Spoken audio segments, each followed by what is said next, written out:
О самых заметных событиях сегодняшнего дня вы узнаете из материалов наших корреспондентов. С вами Марфирина Алексеева. Здравствуйте. Вот основные темы.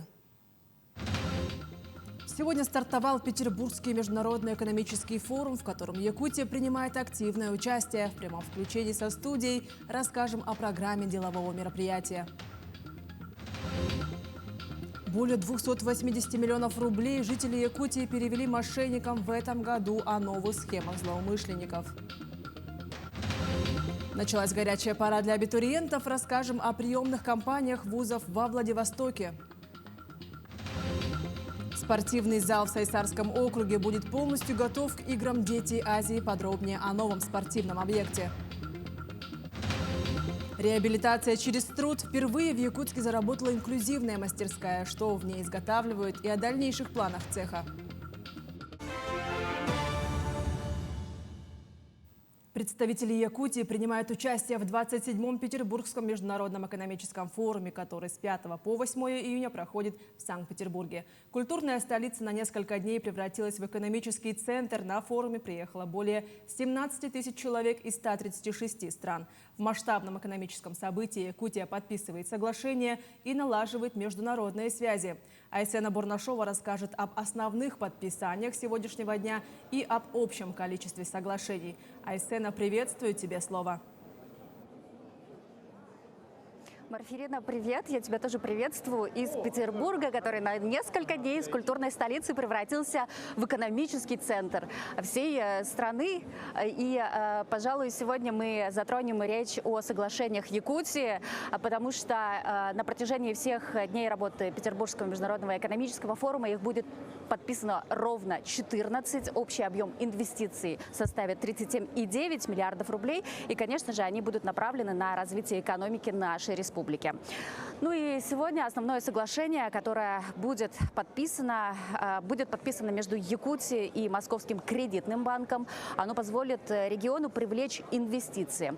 Также документ подразумевает развитие государственно-частного партнерства и внедрение современных банковских технологий в республике. МКБ банк – это один из 5 крупнейших банков в стране, сейчас второй частный банк после Альфа-банка. Банк сегодня финансирует крупные горнодобывающие предприятия на территории Республики Якутия.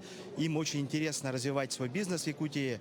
И также они заинтересованы в том, чтобы финансировать крупные конституционные проекты, которые в республике будут реализовываться в рамках реализации мастер-плана города Якутска, Нерюнгри и города Мирного. Еще одно соглашение сегодня будет подписано. ООО «Экстра Синема». Я думаю, в республике многие знают, что это за кинопавильон. Так вот, документ подразумевает выход якутской разработки на новый уровень, некий второй этап.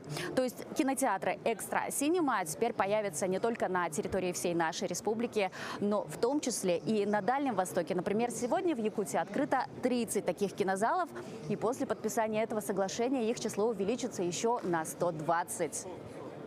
В Якутии 30 залов открыто «Экстра-синема». И вот соглашением фонд НТИ инвестирует средства в компанию «Экстра-синема» для того, чтобы еще 120 залов в течение этого года в населенных пунктах нашей республики открыть. Еще 120, всего 100 залов тогда будет 150. В дальнейшем компания планирует при поддержке правительства нашей страны, при поддержке правительства Республики Якутия еще как минимум 1000 кинозалов открыть на Дальнем Востоке и уже свыше 10 тысяч по всей стране. То есть это такая, можно сказать, завершающая веха реализации первого этапа, когда 150 залов будут открыты у нас в Республике Якутия. ПМФ всегда был и остается площадкой, где проходит стыковка федерального центра и регионов нашей страны, а также стыковка международной политики и внутренней. Но главная тема форума этого года – основа многополярности, формирование новых центров роста. Но, безусловно, проекты, которые касаются венчурного фонда Якутии, который реализован совместно с Алрос, направлены на поддержку разработчиков программного обеспечения, современного программного обеспечения, импортозамещения в этом направлении. Оно является флагманским проектом в нашей стране. Блок креативных индустрий, который реализуется сегодня в Якутии, на самом деле является законодательным мод по целому ряду направлений, инициатив регулирования этого рынка. Поэтому Якутия — это не только огромный регион с богатствами, с природными богатствами, это, безусловно, люди, их потенциал и то, что находит реализацию, это очень-очень ценно. Работа Якутии на Петербургском международном экономическом форуме направлена в том числе и на международное сотрудничество, развитие международных отношений.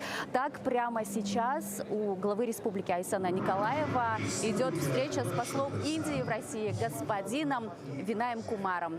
Ну и в завершение хочется добавить, что Петербургский международный экономический форум продолжает свою работу. Коллеги, мы будем подключаться вплоть до 8 числа. Так что подписание соглашения у нас впереди еще очень много. Будем на связи. Передаю вам слово, Марфирина. Спасибо, Айсена. Ждем подробностей завтра. Напомню, на прямой связи со студией была моя коллега Айсена Бурнашова. К другим темам. Самолеты-зондировщики продолжают работу по вызыванию дождей в Якутии. Воздушное судно Ан-26 «Атмосфера» от авиакомпании «Полярные авиалинии» выполнила работу по вызыванию дождей в Мирнинском, Ленском, Сунтарском, Нюрбинском и Алекминском районах с начала текущего июня. В свою очередь самолет Як-40 Росгидромета работал в Амгинском, Мегино-Кангалакском, Хангалакском, Алданском и Тампонском районах. При этом в ряде районов наблюдались усиленные осадки. На 5-6 июня в Вилюйском на севере Алданского районов ожидают установления чрезвычайно высокого 5-го класса, а в Эвено-Бытантайском районе высокого 4-го класса пожароопасности леса. В Якутии продолжается сбор гуманитарной помощи пострадавшим от паводка жителям. Жители Ленска также собрали гумпомощь. В течение недели Комитет по молодежной и семейной политике в стенах своего офиса принимал предметы первой необходимости. С утра до позднего вечера каждый день жители несли одежду, постельное белье, газовые плиты и многое другое. Сегодня десятки коробок ожидают своей отправки в места назначения. Работники многих предприятий собирали денежные средства, которые также были отправлены жителям. В приоритете были вещи первой необходимости. Это насос для откачки воды, газовые плиты и баллоны, тепловые пушки, теплая одежда, постельное белье, мыльные принадлежности. В общем, все самое необходимое. К сожалению, мы знаем, каково это оказаться в такой ситуации. Жителям Ленского района большое спасибо за доброту и поддержку. Пострадавшим районам терпения и сил. Несмотря на то, что по телевидению и в социальных сетях развернута большая программа по профилактике дистанционного мошенничества, люди до сих пор продолжают верить голосам из телефонной трубки и переводить деньги злоумышленникам. Сами же мошенники придумывают все новые и новые способы выманивания денег у населения. Об этом расскажем в следующем сюжете. Свыше 281 миллиона рублей в 2024 году жители Якутии перевели злоумышленникам. Средний возраст потерпевших от 30 до 49 лет. И в разговорах со следователями многие говорили, что были в курсе дистанционных мошенничеств, но звонившие были очень убедительны. У нас происходят взломы телеграм-аккаунтов, ватсапов, госуслуг. То есть под этим предлогом они говорят, что необходимо переводить денежные средства якобы на безопасные счета, либо осуществлять займы денежных средств, переводить. Какие-то неудобные ситуации происходят. Также происходит мошенничество, но это уже стандартная процедура, это когда уже представляют сотрудниками банка, представляются, типа, якобы у вас тут подозрительная операция происходит по вашим счетам, необходимо там произвести некоторые операции. Один из новых видов мошенничества – это когда звонящий представляется сотрудником полиции или ФСБ и говорит, что с вашего счета были переведены деньги на счет человека, которого подозревают в финансировании терроризма, и вы можете пойти соучастником. Для проверки требуют предоставить доступ к счетам, чтобы ознакомиться, откуда на него поступали средства и куда переводились. В такую ситуацию попал Сергей, который после разговора с якобы капитаном ФСБ лишился 15 тысяч рублей, которые были на его счете. При разговоре чувствовалась очень сильная личность, психологическое давление было на уровне. потому что я пытался что-то, вопросы задать какие-то, но он меня фактами определенными прям переубеждал, потому что и у него имелись мои персональные данные, и как бы все сходилось, все, что он говорил. И вот я как-то поддался вот этим манипуляциям. Как правило, поимка дистанционных злоумышленников – дело очень сложное. Большинство из них находится в Центральной России или на территории Украины. Неоднократно наши оперативники отправлялись в служебные командировки, где с коллегами задерживали преступников, от действий которых пострадали якутяне. Но любое преступление легче предотвратить, чем раскрыть. И самым действенным способом остается одно – не брать трубку при звонке с неизвестного номера, даже если на аватарке логотип Сбербанка или герб Федеральной службы безопасности. Александр Хавренко, Григорий Охлопков, Якутск. С июня начинается горячая пора для абитуриентов. Стартуют приемные кампании в высшие учебные заведения. Во Владивостоке есть большой выбор университетов с разнообразными специальностями и направлениями. Подробнее в материале Лианы Михайловой. Владивостокский государственный университет входит в 100 лучших вузов России и является одним из лидеров среди дальневосточных университетов. Процесс подачи документов очень прост. Можно подать документы онлайн через портал госуслуг, либо очно прямо в университете. С собой нужно иметь паспорт, СНИЛС и документ об образовании. Количество бюджетных мест в этом году увеличили, а также с недавнего времени вуз расширил спектр своих образовательных специальностей. Спектр направлений у нас расширился. Появилась инженерная школа, направление горное дело, автоматизация технических процессов и производства, мехатроника, робототехника. Но и от старых мы не отказались. То есть присутствует экономика, IT-направление, экология, туризм. Один из наших таких плюсов вуза и эксклюзивность, индивидуальность – это то, что общаги неразрывны с учебными корпусами. То есть зимой не надо там выходить на улицу в какой-нибудь снегопад, вы просто спускаетесь по эскалатору и находитесь уже в вузе, приходите на пары. В Тихоокеанском государственном медицинском университете обучаются около 5000 студентов. Он является одним из крупнейших медицинских учебных заведений на Дальнем Востоке. Вуз предлагает образовательные программы в области медицины, фармации, стоматологии, медпсихологии и других специальностей. У студентов есть возможность сразу после выпуска быть трудоустроенными в медицинские учреждения. Мы формируем уже проходной балл тогда, когда все абитуриенты подадут. Это зависит, то есть, от того, как все экзамены сдали в целом. Экзамены у нас химия, биология, русский в основном на все направления, на клиническую психологию, по программам высшего образования. На клиническую психологию у нас получается русский язык, биология и на выбор либо обществознание, либо профильная математика. В Российской таможенной академии прием документов начинается с 20 июня по 25 июля. Процесс приема ведется так же, как и во всех вузах. Академия предлагает образовательные программы по таможенному делу, включая подготовку таможенных специалистов, бакалавров, магистров и докторов наук. Как отмечает ответственный секретарь, касаемо трудоустройства в академии развивается перспективное направление – электронная таможня, куда требуется большое количество новых кадров. Наш вуз – единственный вуз на Дальнем Востоке, который реализует образовательные программы в системе Федеральной таможенной службы. Места уже в этом году перераспределены. На таможенное дело у нас будет принято на бюджет 19 человек. Юриспруденция 18 человек и экономика 11 человек. Высшее образование Дальнего Востока сейчас активно трансформируется. Появляются новые уникальные образовательные программы, улучшается инфраструктура университетов и ведутся перспективные научные разработки. Лиана Михайлова, Владивосток. Многофункциональный спортивный зал в Сайсарском округе будет полностью готов к играм «Дети Азии». Сегодня там осталось провести косметический ремонт и собрать мебель. Подробнее о новом спортивном объекте в Якутске в нашем следующем материале. Новый спортивный объект площадью 2800 квадратных метров включает в себя универсальный зал для художественной гимнастики и для игровых видов спорта, отдельный зал для бокса и тренажерный зал. Возведение нового объекта стало возможным благодаря федеральному проекту «Спорт. Норма жизни» национального проекта «Демография». Строительство заняло около года. В прошлом году активную фазу стройки начали с начала весны. Вот завершаем. Сейчас осталась сборка мебели, дособирать мебель. В самые активные дни строительства, около 70 человек тут работало. Очень много спецтехники, кранов, автовышек.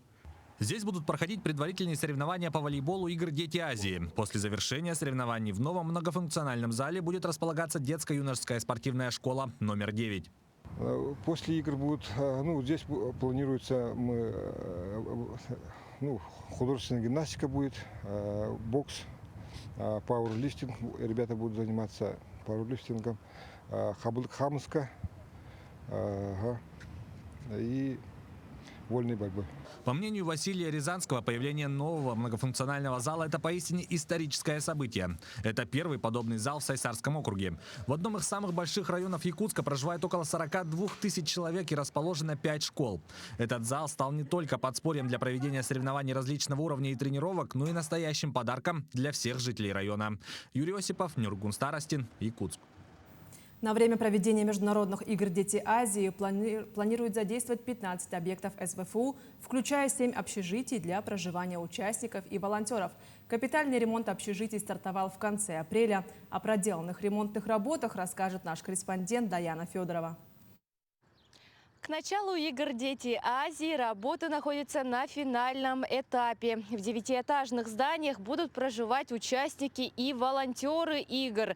Специально для них выделено порядка 3500 койко-мест для участников и порядка 1000 мест для волонтеров. Двор общежития приобрел улучшенный вид. Завершилась покраска стен в серо-желтую гамму. Проложен асфальт по внутридворовой территории. В настоящее время выполняется посадка цветов и растений активистами СВФУ. Есть покраска общежитий, посадка цветов, это уборка общежитий после ремонта, мебель перетаскать, все различное. Тут намного всего. Дети Азии, да, впервые все равно это в моей жизни. Историческое. Увидеть свой труд когда-нибудь вырасту, посмотрю. Помимо этого выполнен ремонт и гидроизоляция фасада. Для этого были привлечены промышленные альпинисты. Внутри здания также проведена колоссальная работа. В коридорах покрашены стены и потолки. Приводятся в порядок комнаты. Появились новые мойки для кухни. Выполняется прокладка кафеля и установка сантехники. Стелят линолеум, заменяют кровати, шкафы и тумбочки. В первом этаже комната досуга, комната отдыха есть. И на втором этаже массажные комнаты. Еще на первом этаже переговорные комнаты будут. Все для участников «Дети Азии». Объем выполненных работ составляет 95%. Задействованы порядка 40 рабочих подрядной организации. Ремонтные работы до нас не велись в протяжении 10 лет. Было плачевное состояние. Вот в связи с «Дети Азии» начали ремонт. Сейчас заканчиваем.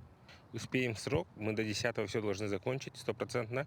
Комфортные условия для жизни созданы не только для участников и волонтеров игр, но и для студентов, которые с началом учебного года вернутся в свои общежития. Даяна Федорова, Георгий Григорьев, Якутск.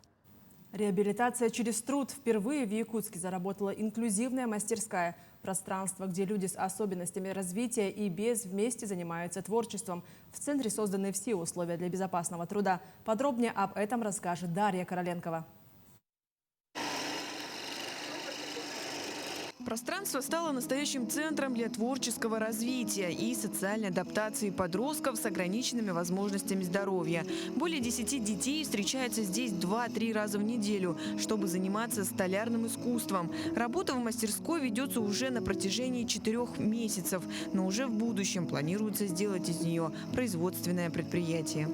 Занятие длится 2 часов, но вообще не сказал, что в перспективе есть планы уже переформатироваться в производственное предприятие. Тем более кое-что из своей продукции нам уже удавалось продавать. Вот. И уже работать в рамках Трудового кодекса. Но это как на очень сильно отдаленную перспективу. Многие из подростков начинают со шлифовки, а затем переходят к резьбе и сборке. В процессе работы они изучают инструменты столярного дела и применяют их на практике. Инструктор помогает освоить производственное оборудование и инструменты, такие как сверлильные и точильные станки, электролобзики и пилы. Такая трудовая деятельность способствует улучшению концентрации внимания и координации движений рук. Это мое изделие. Ну, я ладошку такого еще и сделал. А это вот тоже я сделал. Только я даю его, это мои родители. Действительно, этому умению нужно учиться, и просто так не получится делать различные изделия. Вот, например, шлифовать стул. Мастерская также активно сотрудничает с реабилитационным центром содействия семейному воспитанию «Берегиня». Многие дети в возрасте от 7 до 17 лет, находящиеся в сложных жизненных обстоятельствах, находят здесь поддержку и возможность заняться увлекательным делом. Благодаря этому партнерству ребята не только развивают свои творческие способности, но и получают важные навыки, которые помогут им в будущем. Стали посещать именно вот эту мастерскую. И они с радостью 2 раза в неделю приходят и с радостью вот делятся эмоциями, что они сегодня сделали, к чему научились. Вот очень хорошо, что есть такая мастерская, и мы очень-очень благодарны. Подобные занятия в столярной мастерской позволяют реализовать свой потенциал и почувствовать успех от результата своей работы. Пространство стало не только местом для творчества, но и настоящим домом, где каждый может почувствовать себя частью дружной и творческой семьи. Дарья Короленкова, Семен Семенов, Якутск.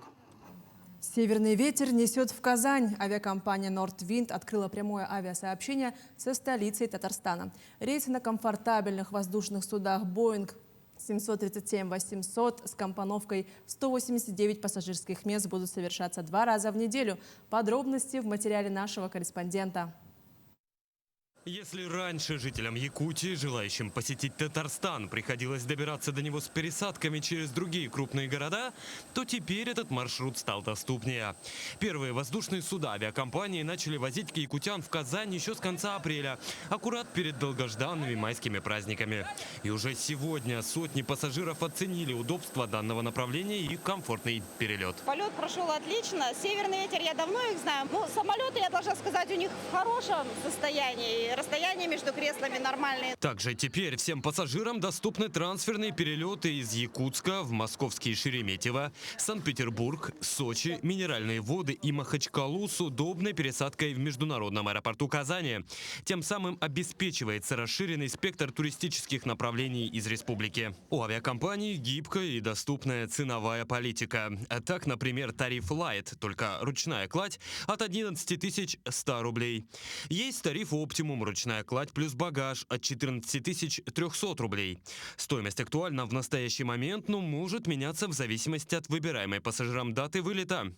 Питание в стоимость не включено. При желании заказать еду в полет можно заранее при покупке билета или за сутки до вылета в личном кабинете на сайте. Также из доп. Услуг доступно выбор места в салоне, увеличение габаритов ручной клади, провоз дополнительного багажа. Еще Екатерина II говорила, что Казань – первый город после Москвы в России. И вот спустя 257 лет Казань доказывает, что она первая во многих направлениях, в том числе и в туризме. В чем сегодня привлекает столица Татарстана своих гостей, мы решили узнать лично. Меньше 6 часов в пути, и мы в Татарстане. Его еще называют краем 1001 удовольствия. И здесь, как говорится, действительно есть на что посмотреть. Памятники, исторические места, малые населенные пункты и культовые сооружения создают неповторимый облик республики. Я думаю, что нам нужно больше рассказывать друг о друге, потому что есть стереотипы, есть недостаток информации. И как только люди узнают больше, как только люди начнут путешествовать из нашего региона в ваш, из вашего в наш, сарафанное радио сделает свое дело. То есть то, что тебе неизвестно, ты этого боишься. Да? Как только ты это увидел, какие здесь люди, что можно посмотреть в Якутии, например, да? Ты рассказал об этом сразу всем своим друзьям и знакомым. И за счет вот таких вот туристических обменов наши народы еще больше сдружатся и больше сплотятся. Стоит отметить, что в Татарстане располагаются сразу 4 объекта ЮНЕСКО. Ну а национальная кухня и татарское гостеприимство не оставят никого равнодушным. Ну а познакомиться с ним поможет авиакомпания «Северный ветер». Петр Васильев, Григорий Охлопков, Казань, Татарстан.